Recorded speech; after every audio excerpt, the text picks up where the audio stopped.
Awaken and Anchor. This is Melanie, and this is another of the beautiful episodes of the Inspirationals to get out some ideas about lucid dreaming and the dream world in general. I'm so happy to be here together with Dan, and he's an amazing prolific lucid dreamer. So I'm very excited to talk to you today, Dan.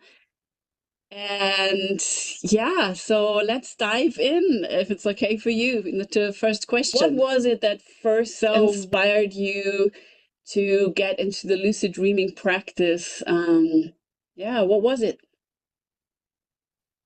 Well, I think I work as a bricklayer, so I've been around in that environment for quite a long time, and I suppose I knew wasn't the best mentally, but I wouldn't go and ask for help, kind of thing. I just, even though I needed it desperately.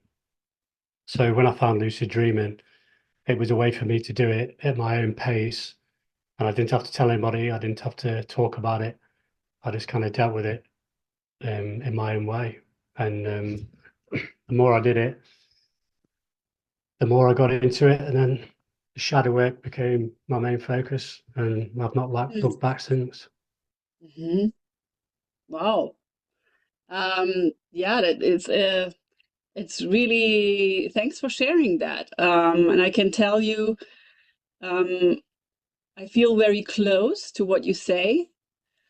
And um,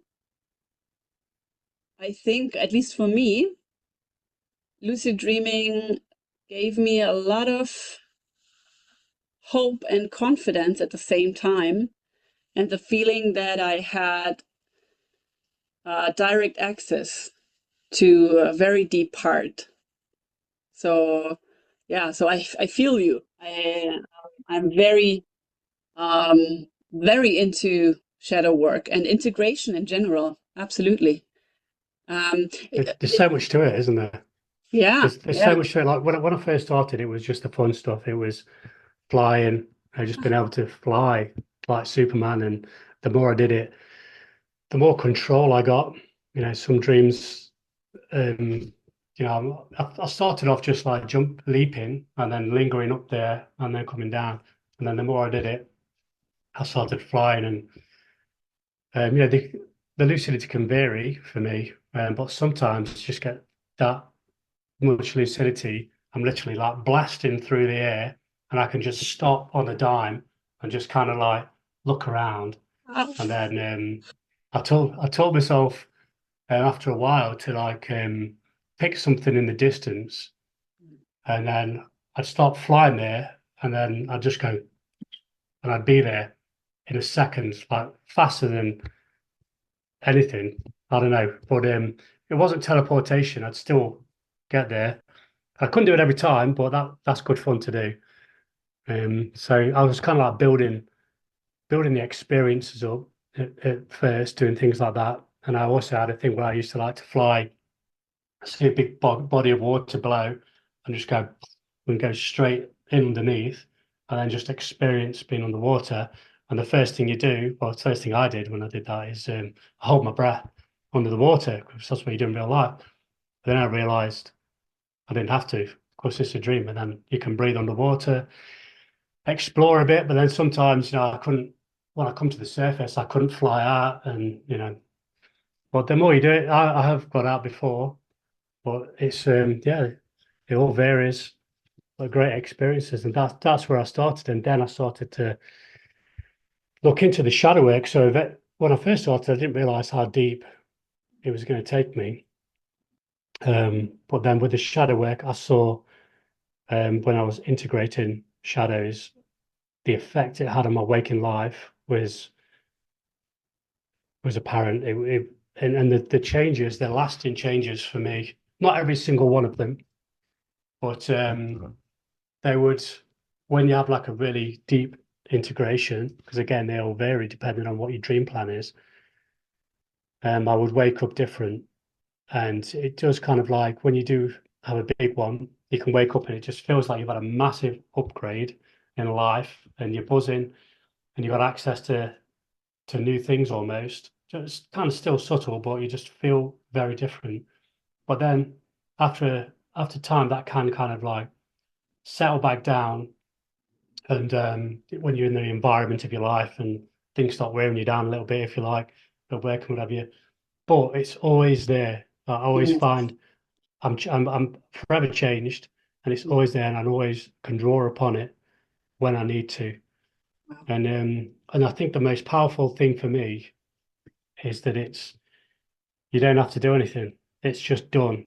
Once you've integrated that shadow, like you don't have to think about it. It's not like, oh yeah, I remember that.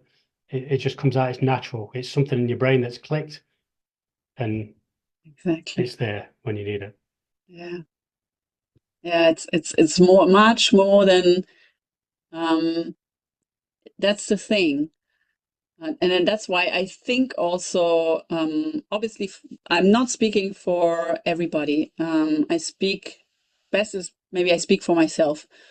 For my personal problems, um, analytic therapy, so speaking therapy, didn't work.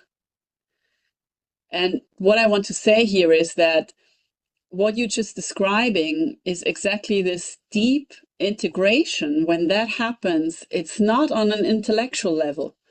It's a really deep felt level. So that's why what you say resonates so much with me, because it's not like I have to think about getting better. I am better. It's like, Mhm. yeah, I actually wanted to ask you something because there was so much what you said. Maybe because for our audience, you have quite an amazing stability in your lucid dreams, and I'm wondering, do you use sometimes any of like the techniques like spinning or saying boost lucidity, or does it work in a different way for you? Yeah, well, it does vary. I am lucky to have fairly frequent lucid dreams, but not all of them are like that.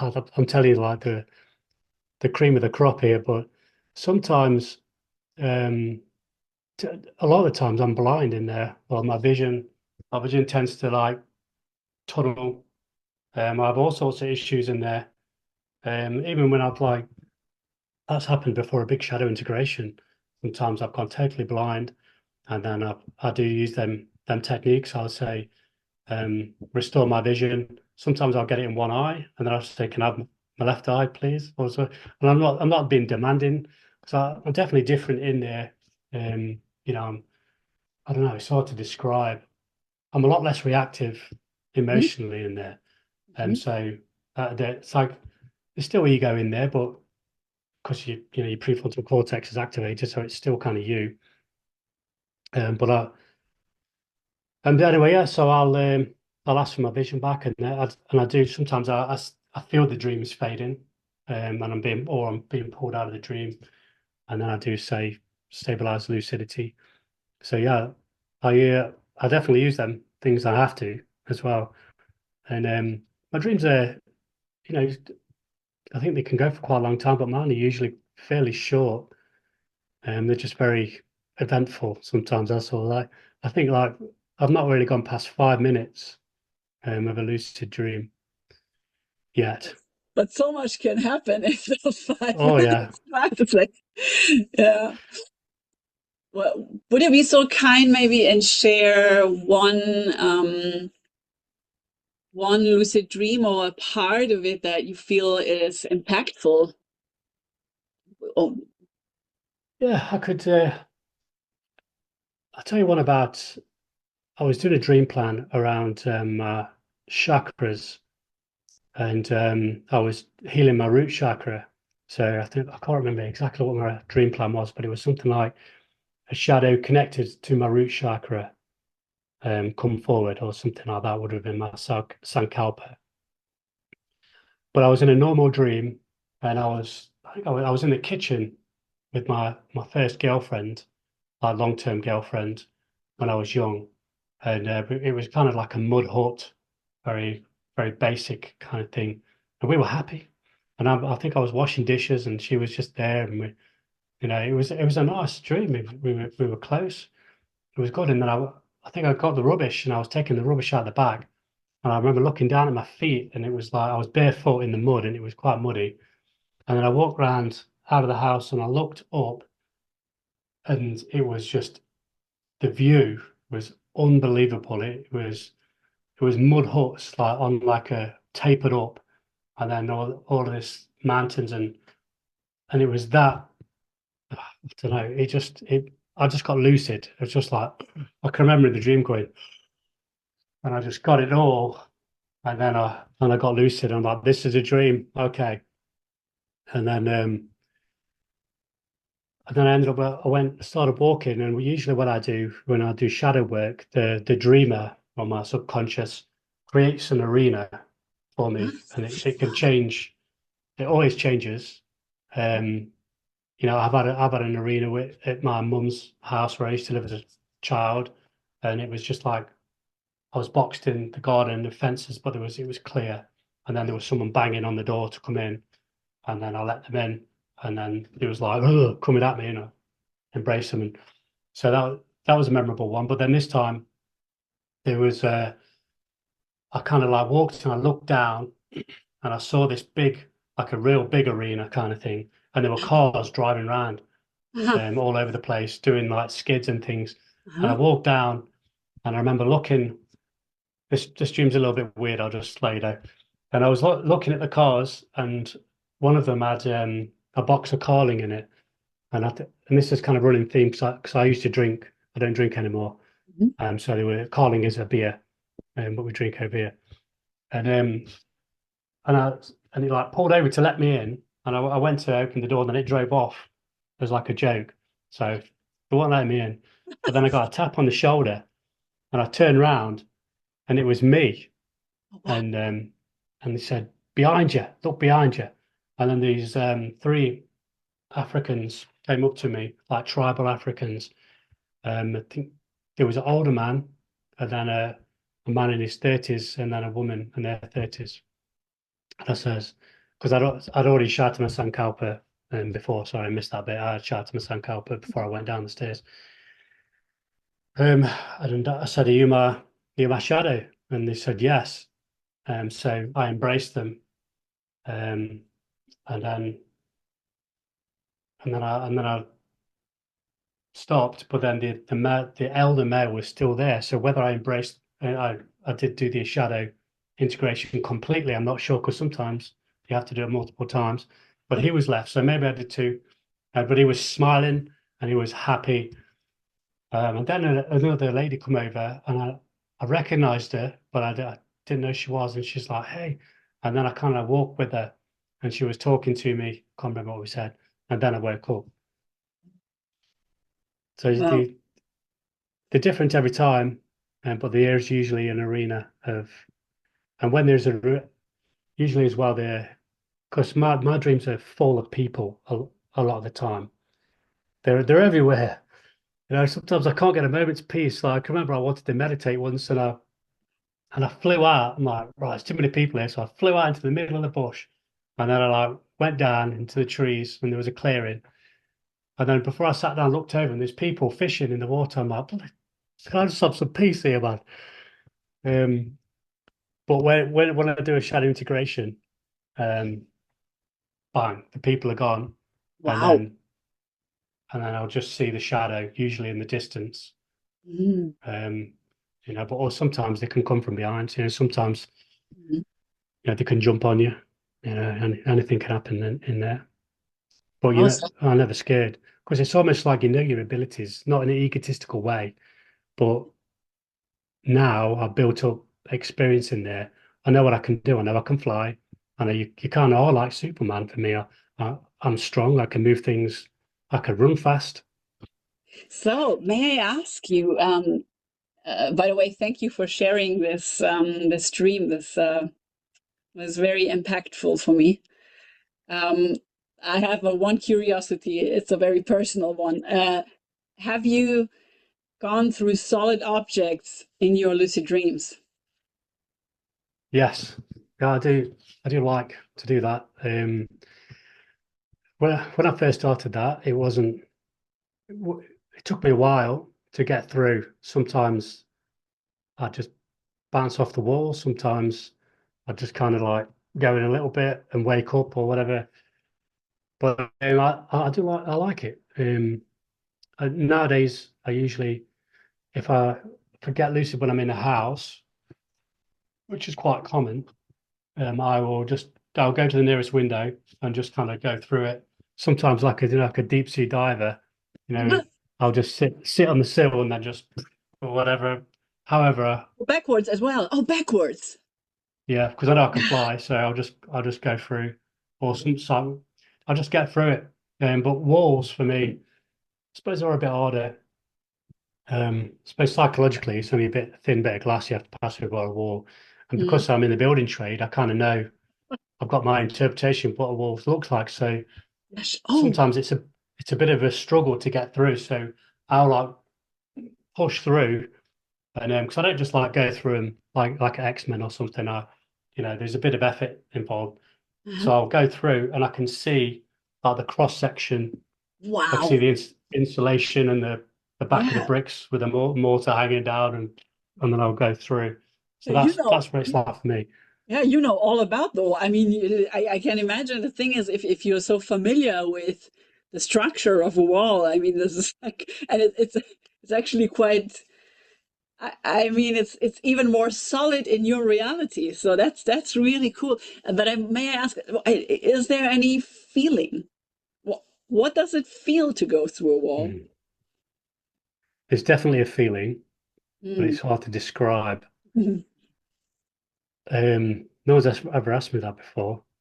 Not many people ask you questions about lucid dreaming. Um, I think, all right, I'm going to say that the feeling is like it's mental, like it's in your brain. Mm. So it's not so much like a physical like passing. Mhm. It's more of like a mental barrier being removed. I thought Mhm. it's really lucid dreaming is so hard Mhm. to to put into words. Yeah, But yeah. that's what I'd say because I usually close my eyes. Mhm. Sometimes, like I said, I've seen things in there, but usually and then I can just it's up here. It's not my body. It's up here, and then I'm through kind of thing. That's what it's like for me anyway. It's definitely different for everybody Yeah, in and there. it's actually amazing that you don't wake up when you close your eyes because sometimes I remember Charlie saying, I mean, a lot of people when they want to meditate and lucid dream, they would start closing their eyes, but I mean, it's the our real eyes are already closed. And then sometimes if you then close your dream eyes, it's like a trigger to wake up, right? And so it's amazing that you can often close your But eyes. in saying that, if I do close my eyes in a dream, I do wake up. So I don't know. Maybe there's a Ah, maybe it's just black when I go through. I don't know. oh, sure. But if that time when I flew down and meditated in the middle there, as soon as I closed my eyes, bang, I woke up. Yeah, yeah, So yes. that does happen to me. Um, maybe that's an exception to the rule. I'm not sure, but usually it's just kind of like I know there's a barrier and I've got to get through it. Yeah, yeah, yeah. That's It's really, like a really different fascinating. mode. Yeah. Um, Let me ask you, I mean, you have actually covered a huge part of this through talking about shadow work. But still, would you be so kind and tell me what you think about the potential of lucid dreaming for integrating parts of ourselves? Um, I think there's huge potential. mm, Perhaps it's unlimited. Like for me, one of the most powerful things was the relationship with my subconscious mind when I started documenting my dreams daily every morning. It just kind of built a relationship. And it's kind of like I don't know. I wasn't talking to it or anything, but the thoughts I was thinking, the things what was happening in my dreams, there was definitely a connection there. And at first, it kind of like it gave me quite a lot, and I couldn't keep up. I couldn't deal with it. I was like, I was like having something like, oh, this is amazing, like quite regular. Hmm. But then I wasn't doing anything with it. Hmm. So I think it was like, well, he's not doing it with it. Let's just slow down. So it slowed down a little bit. Um, and then yeah, I think what I'm doing recently, because my lucid dreaming dropped off a little bit because of if I focus on lucid dreaming, I tend to, that's what I do. But what I've been doing, I've been getting up at 4 o'clock in the morning and doing like an hour's meditation, a guided meditation, that kind of deals with emotions, and releases them and all that kind of stuff. Hmm. So, but that's prime time. 4 o'clock is like my prime time of lucid dreaming. So I've kind of Oh, been missing out a little bit, and it was a bit like, oh man, I don't want to. I want to still lucid dream kind of thing, but you and I don't still usually, do. oh, you actually doing a wake back to bed then, because you go back to I bed, won't go right? back to bed. Oh, No, I've got wow. to get up and go to work. It's the only reason I get up so early. Oh, okay, Otherwise, I won't be able to okay. fit it in. Ah, okay, So yes. I'd Oh, yeah, now I get it. Now I get it. What you say, then you're lacking a big part of the possibilities in that. Yeah. Sorry. Yeah. Sure. I'll go to bed early. I'll go to bed Hmm. about 8:30 and I'm Hmm. probably asleep. Because I do like a short meditation and things with my wife. So then about 9 o'clock I go to sleep. So I'm still like short. I used to sleep a bit more than that, but this has been that impactful for me. Like I don't want to stop. But what I noticed was I might have been lacking a little bit in lucid dreaming, but what the dreams were doing, they were loading me, knowing that I'm going to release emotions. So they kind of switched a bit. It was giving me non-lucid dreams relevant to what I was doing. Then I'd get up, I'd come and sit down, and then you do like a body scan first. Hmm. And while I'm doing the body scan, I'm supposed to be concentrating on the body scan, but I would allow the dream thoughts to seep through, and I was getting insights into the dreams that were happening that I probably wouldn't have had if I wasn't doing this. Hmm. And then that would bring up emotions in my body, which I could feel, kind of thing. And then when it come to that point, then I'd start to release them emotions. So it's a very adaptable Within the thing. dream. Within the dream.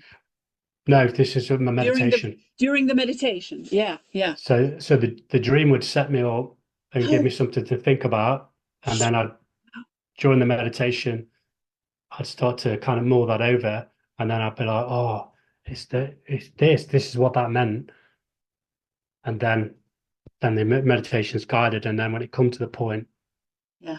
of releasing the emotions, Uh, then I would release that specific emotion. wow. Not every day, but it does do that. Yeah. Well, that's really inspiring for me and totally new. I have never, I have just never thought of it the other way around. Like to get from the dreams the information and bring it into the meditation. Thank you so much for saying that because sometimes we are stuck in just our habits of how we do things, right? Like even though it's very obvious that we could use this creative information from our dreams, but then sometimes we just don't do it. So wow. And I think it helps that it's like because it is so early, yeah. it's um it's literally I have a dream, I get up, I sit in the chair, and then I'm Mhm. kind of sometimes I won't say I'm in hypnagogic, but I'm still when I walk to the chair, I try not to think of anything like work. I try and just keep a lid on that when I get in the chair. So I think that's the reason why it works so well for me at the minute anyway. um I don't know. I don't know if it's okay It's that not for but everyone. I'm very inspired, and I just thought of something. I don't know if this makes any sense, but since this is just such an amazing, let's say, technique you're using there, and there are so many other techniques that might work with this, like I'm just riffing here, like you going from a dream and then you bringing the dream into the meditation. Now, what if, just say, what if you wouldn't make it 4 o'clock, and you would make it like, I'm just saying, hypothetically, you were doing it 2:30, and then you would take, and then you would go like the mile technique, like going back into the dream. And so like playing with this, what you're saying, but playing with it in another moment of the night where you already have your 5 hours, because you still would already have your 5 hours in, right? And then you could actually use everything you do there, because it's everything. It's like you have to wake back to bed, you're doing the meditation, you're doing actually work on the dream that you had before. And if you now had the opportunity to go back and actually use another, what, I don't know, 45 minutes or 1 hour, and imagine that then you become lucid, like that would be the whole package. Wow. Yeah, that's a I very was good idea. it was just like intuitive here, intuitive talk, but it's like you have like a huge part of potential there already doing it. I mean, you're already doing it. For many people, it's so hard even to think about getting up and doing meditation. I mean, it's, you have to have some discipline, right? Or Yes, well, or the you've given me some ideas now. I could I've committed to a certain period of time with this meditation. It goes for about an hour and 10 minutes, so it's a ah, long, it's and long. there's many stages to it. Mhm. Um, but sometimes when I'm releasing, it kind of fades out to the next thing, and I'm not quite ready. I'd kind of would like a bit more time. But if I did it non-guided, I could come in and then I could literally just focus on the dream itself solely, Yeah. extract what I needed out of that dream. That'd be much more powerful, as regards to dreaming. And then, like you said, then go back to bed. Phew. Yeah. Well, thank you for that one, let's Melody. let's let's try it. I will try it as well. I will try it as well. Yeah. Um, so okay, I'm so inspired. It's, I mean, it would be like I have so many questions, but let me go with my favorite question. Um, Mhm. so how do you see the potential of lucid dreaming for the evolution of humanity? Well, Hmm. that's a big question, I isn't know. that one, isn't it? Well, I think, I think because it's so personalized Mm, and everyone can do it at their own pace.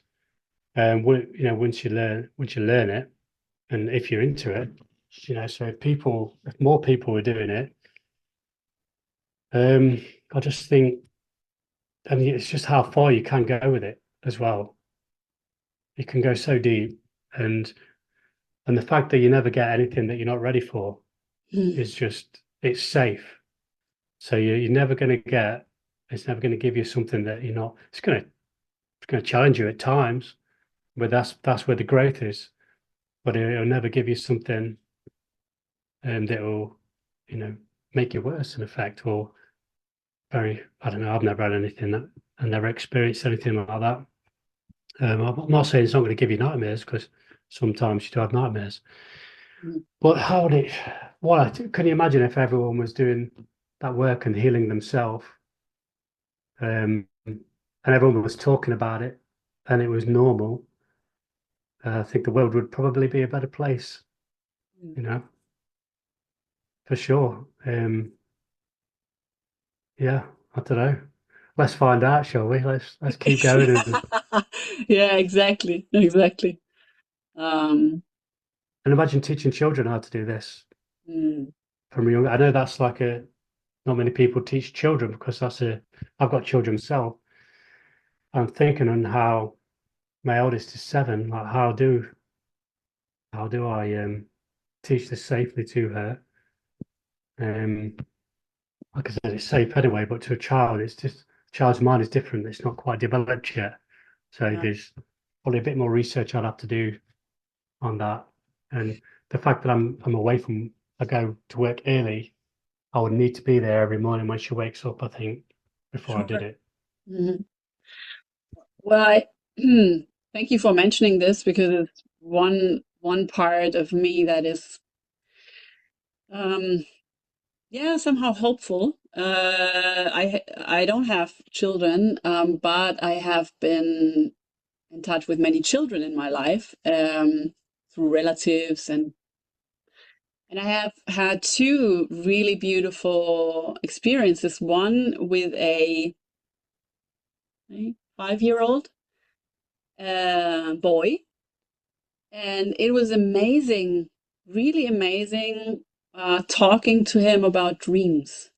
Um, and it was like we were drawing, and so we were doing like with colors and stuff, and we would like draw things together.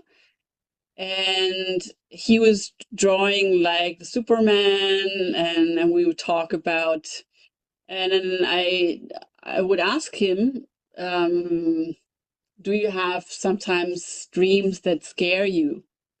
And then he would go really into detail of what he would see there, and then I said, well, what about if you would just fly like Superman, like you you know, in that situation? And it's just very natural. I didn't try to do anything. I mean, didn't try to teach anything, of course not. But it felt very natural to and especially with the drawing, like with doing things on paper. And the other experience was even even more impressive. Uh, that boy is 15, and I just didn't expect the answer, even though we know it also from science, right? That most children, they lucid dream naturally. But still, I didn't expect the response, because he was saying to me, "Okay, what are you reading there?" And I was explaining, no, about the training we do and the lucid dreaming, and he does it all the time naturally. So and very prolific, and just as a natural thing. And we talked about it, and he asked me questions, so I didn't impose anything. And we are talking about a dream plan he might do, and like it took him just a week, like, and it was so rewarding, like just the enthusiasm, and sharing. And I think if this would be part of education, just think, I mean, think how how much you could solve in a young age. I mean, Exactly. I mean, can you imagine the level of lucidity without all the baggage that we're carrying? They'd be free in there. But imagine dealing with things, like for me, I've only just kind of come onto this past 4 years of my life, this kind of thing. So you can imagine how much I've stacked on top of each other, just dealing with life and just carrying on and pushing through it. Now I've got all this that I'm working through now. But children won't have as much, nowhere near as much as that stacked on. So they will be freer in there, and then they'll be able to deal with things at their own level of what's happening at school. Someone did this and it upset them. They might be able to go into the dreams and deal with that yeah, instead of embedding it in the body, or and holding on to it. They might just let that go. And they do get lucid more often. So it could be a nightly thing, or a thing they can do fairly often to just deal with stuff as it happens, as and when it happens. yeah. And then when they get older, they'll be carrying a lot less bags around than I am. Yeah. I mean, there's even I mean, when you're talking, I just something else comes up. The bullying in school. I mean, I was bullied a lot in school, and I think the experience in a lucid dream, that you stand up, you are, because you're safe, you're in a safe space, and you can stand up towards a bully in the dream, and that makes when you wake up, you really feel this amazing confidence that sometimes really shifts something in how you appear also to others, so that you are actually in waking life, you will be less bullied because you have a different presence because you got that confidence from the lucid dream. And Mm. I don't know, I think there's a huge potential for young people that may experience bullying in school. Yeah, you make a good point there. So as we were saying before about the it's internal in your brain that when you do integrated shadow or whatever you're doing there, it is natural. So you're right. If they do face that kind of, excuse me, thing in there and deal with it, then that will be a natural thing, and they wouldn't have to do anything. Well, they would. I'm sure situations would arise, but they would come at it a different way Yeah, entirely. exactly. Yeah.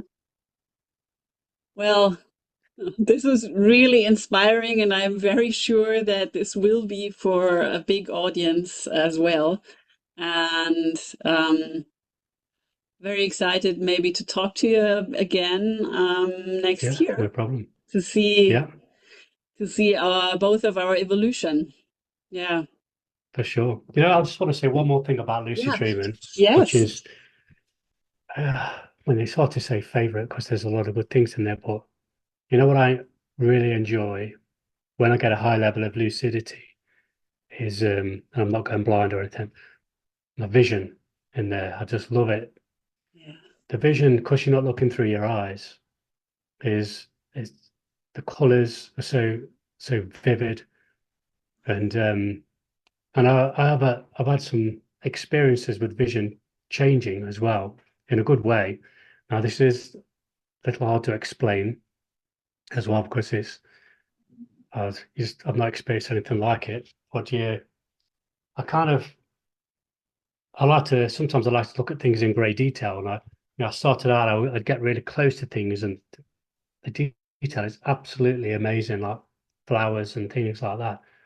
And I remember one dream, I looked down at this plant, and I wanted to get a closer look, and my vision zoomed in so I could see it like almost like under a microscope, not quite like that, but really detailed. But it didn't overlap on my vision. I was seeing two things at once, Wow. but I wasn't affecting my vision. It's really hard to explain, No, no, but no. I could see, and that's happened before. I can see multiple angles of one object, and it's not confusing. It's not like I've got like one in one this side, one in that eye, or like I've got like four TVs and I'm like that. It's all just kind of like one vision, but multiple angles. I don't know, but You're it's you're blowing my mind. You're blowing my mind because I mean that's like experiencing the multidimensional, right? I mean the five or three, four, five dimensions. I mean, and I don't that's know the what it thing, is. right? That would be like that would be the new way of seeing. Like the you know what I mean? If it's not just it's not two dimensional, it's not three, it's more dimensional and you can see it all at once. Yeah, I don't know. I don't know much about. I've not really thought much about that, but it is. It's an experience, Wow. and I do like it. It's Yeah. not very often that happens. That's kind of rare, but it's happened a few times. But even without that, even just Yeah. the Detail. colors themselves, it's exhilarating. So I think that now anyone who is listening to this will absolutely want to try to lucid dream. There's enough material to inspire a classroom. Yeah. Well, thanks, Dan, for this All conversation. right, I've Yeah. really enjoyed it. Thanks for having me Yeah. on. Thanks. Bye.